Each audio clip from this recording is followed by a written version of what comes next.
दादा नमस्कार.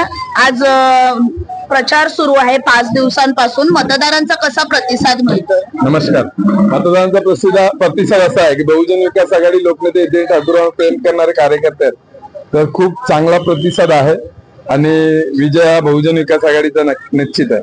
विकासाचा कोणता अजेंडा घेऊन तुम्ही मतदारांपर्यंत पोहोचताय?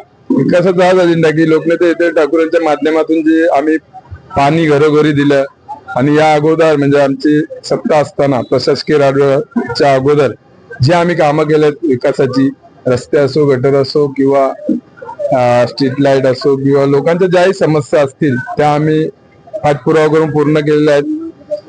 आता मतदान म्हणजे हे जे सगळीकडे बहुजन विकास आघाडीचा आरोप होतोय की मतदान केंद्र जी पारंपरिक होती ती बदलण्यात आलेली आहे, त्यामुळे मतदारांना कुठेतरी त्रास होतो या गोष्टीचा. 1 किलोमीटर लांब जावं लागणार वगैरे, यावर तुमचं काय म्हणणं आहे? नाही, लांब जावं लागणार आहे बरोबर आहे, कारण आता यांनी प्रशासकीय असताना त्यांनी त्यांच्या हिशोबाने जे मर्जीनुसार केलं. पण ठीक आहे, आपला मतदार असा आहे का तो बहुजन विकासावर प्रेम करणार आहे. भले 1 किलोमीटर इकडे तिकडे झाला तरी तो मतदार पोहोचणारच. आता तुम्ही इतके दिवस डोर टू डोर प्रचार करताय, किती नागरिकांपर्यंत पोहोचलात? किती टक्के प्रभाग पिंजून काढलाय? प्रभाग तर तीन वेळा म्हणजे कंटिन्यू, म्हणजे आमची एक महिला टीम, माझी मिसेस, माझी नगरसेविका, माझी सभापती, तिची अलग टीम फिरते आणि माझी अलग, म्हणजे प्रत्येक आम्ही धानीवचा जो एरिया आहे तो प्रत्येक म्हणजे डोर टू डोर 3 ते 4 वेळा आमचं झालं.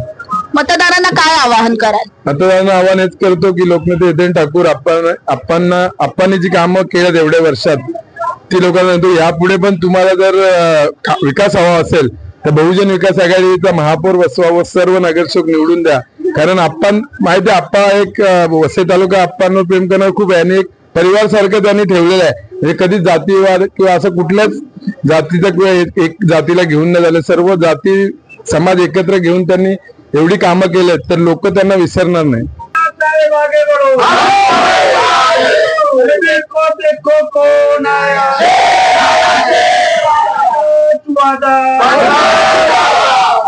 बहुजन विकास आघाडीचा,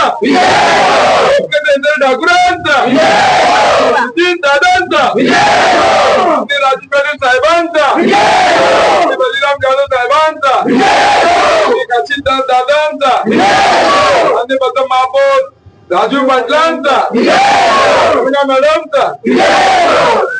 आज या ठिकाणी या प्रभागामध्ये कोणाची सत्ता यावी असं तुम्हाला वाटतं? साहजिकच आहे बहुजन विकास आघाडीची. यामागचं कारण? यामागचं कारण गेल्या 35 वर्षामध्ये झालेले कार्य. ज्यावेळी ग्रामपंचायत होती त्या ग्रामपंचायतच्या टायमाला आमचे त्या मातीचे रोड होते, त्याच्या डांबरीकरण झालेलं आहे. गल्लीमध्ये पाणी नव्हतं, पाणी आलेलं आहे.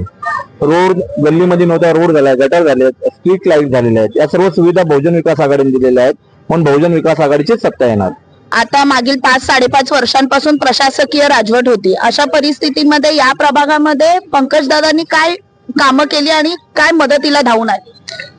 प्रशासकीय राजवटीत असून सुद्धा पंकजदादा हे नियमितप्रमाणे त्यांचं ठरल्याप्रमाणे ऑफिसला जो वेळ देतात तो वेळ देतात आणि येणारा व्यक्ती जोही काम घेऊन आला तो परत कधी निराश होऊन गेला नाही. त्याच्यामुळे जास्त कल हा आमचा पंकजदादाकडेच आहे आणि त्यांना जास्तीत जास्त भरघोस मतांनी निवडून आणण्याचा आम्ही प्रयत्न करू.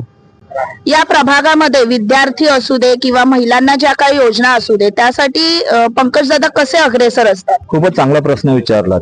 गेल्या 2020 पासून आपली सत्ता नाही, नगरसेवक नाही, तरी पण त्यांचं ऑफिस हे दिवसाच्या 16 तास चालू असते. प्रत्येक व्यक्ती येणारा जो आहे तो कोणत्या प्रांताचा असो, कोणत्या पक्षाचा असो, ते बघत नाही, ते त्यांचं काम करण्याचं कार्य करत असतात. पंकजदादांचा जो व्यवहार आहे हा सर्वसाधारण लोकांसाठी सर्व मिळून मिसळून घेणारा आहे. त्यांच्या प्रत्येक अडी अडचणी असो, मग ते हॉस्पिटलचा प्रश्न असो, शिक्षणाचा असो किंवा कोणताही असो, तर त्यावेळेस ते स्वतःहून त्याला समोरून जातात आणि त्याला मदत करतात. कला क्रीडा जी शालेय कला क्रीडा आहे ती बंद करण्यात आली. मॅरेथॉन आहे ती बंद करण्यात आली. आमचे खासदार फक्त 5 वर्ष होते. 5 वर्षांमध्ये त्यांनी विरार ते डहाणूपर्यंत रेल्वे नेली. त्यावेळी वसई स्टेशन जंक्शन करण्याचं हे केलं. इथून युपीला, उत्तर प्रदेश, बिहारला जाणाऱ्या रेल्वे आहेत त्याच्यासाठी प्रोसिजर केलं त्यांनी.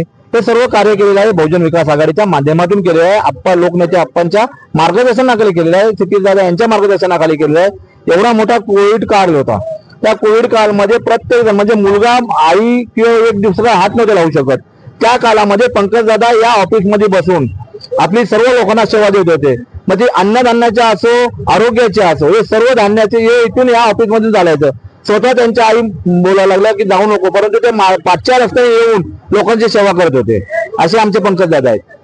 अभी भाई ने बताया आपको कि पंकज दादा ने सेवा लॉकडाउन में किया, लेकिन एक ही चीज बोला हमें कि ना आप हमारा नाम लेना ना कहीं बताना कि पंकज दादा ने भेजा हो. बराबर भाई, आप लोगों की मदद करिए, लोगों तक जाइए. नावासाठी काय केलं नाही. मैं उत्तर भारतीय हूँ. हम लोग पंकज दादा को उत्तर भारतीय नेता कहते हैं. जितने भी धानवी बाग, श्री राम नगर, बिलालपड़ा, यहाँ के जो भी उत्तर भारतीय क्षेत्र, संतोष भवन से लेके हाईवे तक, हम उत्तर भारतीय नेता से पंकज दादा पाटिल को मानते हैं. ये हम लोगों की सोच है, हम लोगों के आदरणीय है. एकंदरीत आपण पाहिलं की पंकज दादा सर्व धर्म समभावचा संदेश देत या प्रभागामध्ये काम करत असतात. विद्यार्थ्यांच्या कलागुणांना वाव देण्यासाठी विविध कार्यक्रमांचं आयोजन करत असतात. येणाऱ्या काळामध्ये त्यांच्या या विकास कामांची दखल घेऊन मतदार राजा त्यांना कौल देईल का हे पाहण्यासारखं असेल. धन्यवाद. लाईव्ह जागरूक वसई, नालासोपारा.